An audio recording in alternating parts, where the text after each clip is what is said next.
শেষ পর্যন্ত ইডেন থেকে সরলো আইপিএল এর ম্যাচ। 6 তারিখ যে ম্যাচ হওয়ার কথা ছিল সেটা কলকাতা থেকে সরে যাচ্ছে, সেটা হবে গুয়াহাটিতে। কারণ 6 তারিখে রয়েছে রামনবমী এবং নিরাপত্তা জড়িত কারণে ম্যাচ সরানো হয়েছে বলে সিএবি সূত্রের খবর। কিন্তু প্রশ্ন হলো, যদি অসম পুলিশ নিরাপত্তা দিতে পারে তাহলে বাংলার পুলিশ কেন নিরাপত্তা দিতে পারবে না? এটাই তো সবথেকে বড় প্রশ্ন। যদি প্রোটেকশন প্রোভাইড না হয় তো 65,000 কে তো এখানে অ্যাকোমোডেট করা মুশকিল। ম্যাচ হবে কি স্টিল নট ক্লিয়ার। আশঙ্কায় সত্য হলো, 6 এপ্রিল ইডেন থেকে সরল আইপিএল ম্যাচ। ক্রিকেট প্রেমীদের শহর থেকে ম্যাচ ছিটকে গেল অসমের গুয়াহাটিতে, এমনই খবর সিএবির সূত্রে। আগামী 6 এপ্রিল রামনবমী উৎসব। শহরের বিভিন্ন প্রান্তে রামনবমী উপলক্ষে একাধিক মিছিল বেরোতে চলেছে। ঘটনাচক্রে ওই দিনই আবার লখনৌ সুপার জায়ান্টের মুখোমুখি হচ্ছে কেকেআর। তাই রামনবমীর নিরাপত্তায় ব্যস্ত কলকাতা পুলিশ ম্যাচের নিরাপত্তায় অক্ষম। অসমে 80,000 পুলিশ কর্মী, যেখানে বাংলায় সংখ্যাটা 1 লাখের বেশি। তাহলে কেন নিরাপত্তা দিতে ব্যর্থ পুলিশ? দেখুন, রামনবমীর সঙ্গে ক্রিকেটের কি সম্পর্ক আছে? 70% মানুষের আবেগকে তো আপনি আহত করতে পারেন না। বাঙালি ক্রিকেটও দেখে, বাঙালি রামনবমীর মিছিলেও যায়, দুটোই একসঙ্গে চলতে পারে। আজকে পুলিশের অবস্থান প্রমাণ করে দিচ্ছে এই মুহূর্তে পশ্চিমবঙ্গের পরিস্থিতি কি অবস্থায় আছে। কিন্তু আমাদের প্রশ্ন, রামনবমী তো সারা দেশে হবে, সব রাজ্যে হবে, ধুমধাম করে, ওটা বিজেপির রাজ্যের বেশি হবে। কিন্তু ওখানকার পুলিশ ওই দিন কী করে সামলে নেবে? পশ্চিমবাংলার কলকাতা পুলিশের দুনিয়া জুড়ে এত নাম, তারা পারবে না কেন? হিন্দুদের রামনবমী কি অসমে হয় না? না, এটা আমি পুলিশের ব্যর্থতা মনে করি না, কারণ ল অ্যান্ড অর্ডারটা সব থেকে ইম্পর্টেন্ট। আর এখন এরা যেভাবে উস্কানি দিচ্ছে, যেভাবে ল অ্যান্ড অর্ডার নষ্ট করার চেষ্টা করছে, কলকাতা পুলিশ তার নিজের ডিউটি করে। অসম নিরাপত্তা দিতে পারলে বাংলা কেন নিরাপত্তা দিতে পারবে না? অসমে রামনবমী হয় না? অসমে তো বিজেপি সরকার, সেখানে রামনবমী তো আরো ধুমধাম করে হবে। তাহলে কলকাতায় কেন নিরাপত্তা দিতে পারবে না পুলিশ? যে কলকাতা পুলিশকে স্কটল্যান্ড ইয়ার্ডের সঙ্গে তুলনা করা হয়, সেই পুলিশ একটা ম্যাচেরও নিরাপত্তা দিতে পারলো না। রিপাবলিক বাংলা।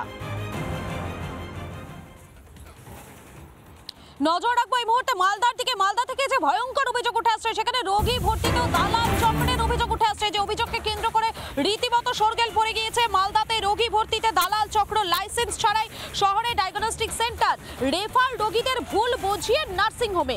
মালদার মেডিকেলে রেফার রোগীকে নার্সিং হোমে ভুল বুঝিয়ে তাদেরকে নিয়ে যাওয়া হয় এবং সেই ঘটনাকে কেন্দ্র করে, অভিযোগকে কেন্দ্র করে রীতিমতো শোরগোল পড়ে গিয়েছে। এবং এই বিষয়ে রোগীর পরিজনেরা, আত্মীয়রা, তারা কি বলছেন শোনাই আপনাদের। অ্যাম্বুলেন্স চালক বললে কি যে ওখানে ট্রিটমেন্ট হয় না। জোর করে আমি বললাম যে ওদিকে নিয়ে যাও না, কোথায় নিয়ে যাচ্ছ গাড়ি? ও জোর করে নিয়ে চলে গেল নার্সিংহোমে। যে দেখি কোনো ডাক্তার নাই, কিছু নাই, অক্সিজেন লাগিয়ে দিল। তারপরে আমাদেরকে বাইরে ডাকলো, আপনাদের টাকা জমা করতে হবে।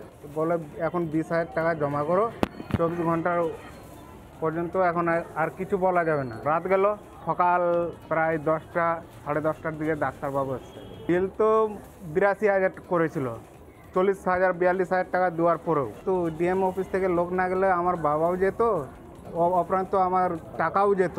ওখান থেকে নিয়ে এসে মালদা মেডিকেলে ভর্তি করেছে।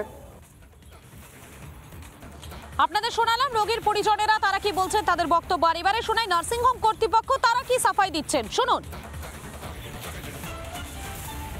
অভিযোগ যেটা হয়েছে, পেশেন্ট ভর্তি হয়েছে, পেশেন্ট স্পেশাল ট্রিটমেন্টও হয়েছে, পেশেন্ট সুস্থ ছিল। পেশেন্ট পার্টি জিজ্ঞেস করে কীরকম বিল হতে পারে। এটা খসড়া সাদা কাগজে দিয়ে বিল করে ম্যানেজার সাহেব ওনাকে দেই, আমরা জানতে পারি ম্যানেজার এভাবে দিয়েছে। তারপরে সেটা ম্যানেজারের কথা না বলে তারা স্বাস্থ্য দপ্তরে যোগাযোগ করে। কালকে আমরা গিয়ে স্বাস্থ্য দপ্তরে গিয়ে কথাও বলেছি এবং আমরা ম্যানেজারকে শোকজ করেছি তার এই গাফিলতির জন্য। এই ভুল ফার্দার যাতে না হয় তার জন্য আমরা প্রতিজ্ঞাবদ্ধ, পরবর্তীতে হবে না। আর এই বিষয়ে অতিরিক্ত জেলা শাসক তিনি কি বলছেন, তার কি বক্তব্য শোনাই। নার্সিং হোম ছিল, প্রাইভেট হাসপাতাল ছিল, তার এগেনস্ট আমরা নেসেসারি অ্যাকশন নিচ্ছি। তার হিয়ারিংটা আগামী সপ্তাহে আমরা করব। আর নেসেসারি যে ফাইন আছে বা যেগুলো পেনাল্টিজ সিএ অ্যাক্টে আছে সেটা আমরা ইম্পোজ করব। না, টাইম টু টাইম আমরা এদেরকে সেন্সিটাইজ করেছি। বেসিক্যালি সিএমও সাহেবই ব্যাপারটা দেখেন, তো টাইম টু টাইম ওদেরকে সেন্সিটাইজ করার চেষ্টা হয়েছে, অ্যাকশনও নেওয়া হয়েছে। কিন্তু কিছু কিছু জন এখনও কিন্তু টাকার হয়তো লোভের পিছিয়ে গিয়ে এইসব অ্যাক্টিভিটিস করছে, তো আমরা অ্যাকশন কিন্তু নিচ্ছি। আর এই বিষয়ে তৃণমূল এবং বিজেপি নেতৃত্ব তারা কি বলছেন, তাদের কি বক্তব্য শোনাই আপনাদের। মালদা জেলা প্রশাসন এবং মালদা জেলার স্বাস্থ্য প্রশাসন তারা প্রত্যেকেই এইসব ব্যাপারে অত্যন্ত কনসার্ন বলে কোনো মানুষ যদি বাইরে কোনো জায়গায় চিটেড হয় তার বিরুদ্ধেও কিন্তু সমস্ত জায়গায় আমাদের এন্টায়ার অ্যাডমিনিস্ট্রেশনের টিম অত্যন্ত সজাগ আছে। আগামীতে এই ধরনের যে অসাধু চক্র সেগুলোর ব্যাপারে যেন আরও বেশি কনসাস হয়, আরও বেশি কনসার্ন হয়, এটা আমাদের প্রত্যাশা থাকবে। দেখুন, বিজেপি তো অভিযোগ করা ছাড়া কোনো কাজ নেই, এদের কাজ হচ্ছে খালি টিভির সামনে গিয়ে অভিযোগ করা। এদের অ্যান্সার দেওয়ার প্রয়োজন আছে বলে আমরা মনে করি না। যদি এই ডিএমএসপি এবং সিএমওইচ এই বেসরকারি ভুয়ো নার্সিংহোমগুলোকে বন্ধ না করতে পারে, যার জন্য বিভিন্নভাবে সর্বশান্ত হয়ে যাচ্ছে এবং প্রচুর পেশেন্ট মারা যাচ্ছে এখানে চিকিৎসার মানে ভুয়ো চিকিৎসাতে, তার জন্য যদি বন্ধ করতে না পারে আমরা ভারতীয় জনতা যুব মোর্চা মাঠে নেমে প্রত্যেকটা নার্সিংহোম আমরা ভুয়ো নার্সিংহোম বন্ধ করব। তার জন্য দায়ী কিন্তু এখানকার ডিএমএসপি আর সিএমওইচ হবে। পানিহাটি পুরসভার নতুন চেয়ারম্যান নির্বাচিত হলেন সোমনাথ দে। অভয়া কাণ্ডের সময় অভয়ার দেহ দ্রুত দাহ করার পেছনে হাত ছিল এই সোমনাথ দেরই, এবং 7 মাস পর অভয়া কাণ্ডের তথ্য প্রমাণ লোপাটের জন্যই কি তাকে শাসক দলের পক্ষ থেকে এই পুরস্কার দেওয়া হলো, উঠছে প্রশ্ন। দলের কাউন্সিলর হিসেবে আমাদের সিদ্ধান্ত সোমনাথ দে চেয়ারম্যান। 7 মাস আগে তথ্য প্রমাণ লোপাটের অভিযোগ, প্রতিবাদ প্রতিরোধে একটু থিতু হতেই অভিযুক্ত কাউন্সিলর হয়ে গেলেন পুরসভার চেয়ারম্যান। অভয়া কাণ্ডে তড়িঘড়ি দেহদাহে নাম জড়ায় কাউন্সিলর সোমনাথ দের।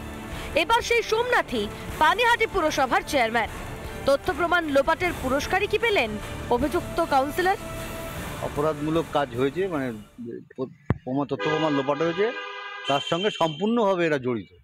তারপরেও তাকে প্রাইজ পোস্টিং দেওয়া হলো চেয়ারম্যানের। সত্যি এটা মানে আমাদের কাছে আশ্চর্যজনক ব্যাপার। রীতিমতো হুইপ জারি করে পদে বসানো হলো সোমনাথকে।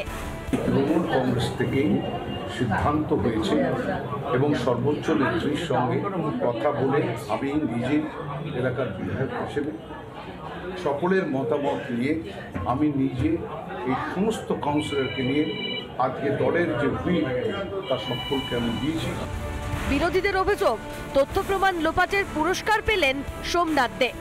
মমতা ব্যানার্জির নাম যাতে না নিক, বিনীত গোয়েলের নাম যাতে না নিক, ওর ইনস্ট্রাকশনে আমি এটা পড়িয়েছি বডিটা, তার জন্য ওকে গিফট চেক দেওয়া হবে।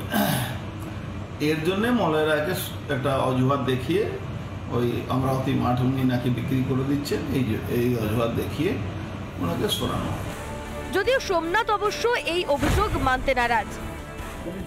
বিরোধীদের কথা আমি গুরুত্ব দেবো না, আমার ফার্স্ট কাজ হচ্ছে পানিহাটির মানুষকে পৌর পরিষেবাটা করে দেওয়া, এটাই হচ্ছে ফার্স্ট কাজ। সোমনাথকে চেয়ারম্যান হিসেবে নির্বাচিত করে অভিযুক্তকে আড়াল করার চেষ্টা, শাসকের অস্বস্তি ঢাকতেই সোমনাথকে পুরপ্রধান করল তৃণমূল। রিপাবলিক বাংলা। নানা ধরনের কন্টেন্ট দেখার জন্য লাইক করুন, শেয়ার করুন আমাদের ফেসবুক পেজ, সাবস্ক্রাইব করুন আমাদের ইউটিউব চ্যানেল। পাশাপাশি অন্যান্য ব্রেকিং নিউজের জন্য অবশ্যই চোখ রাখুন রিপাবলিক বাংলায়।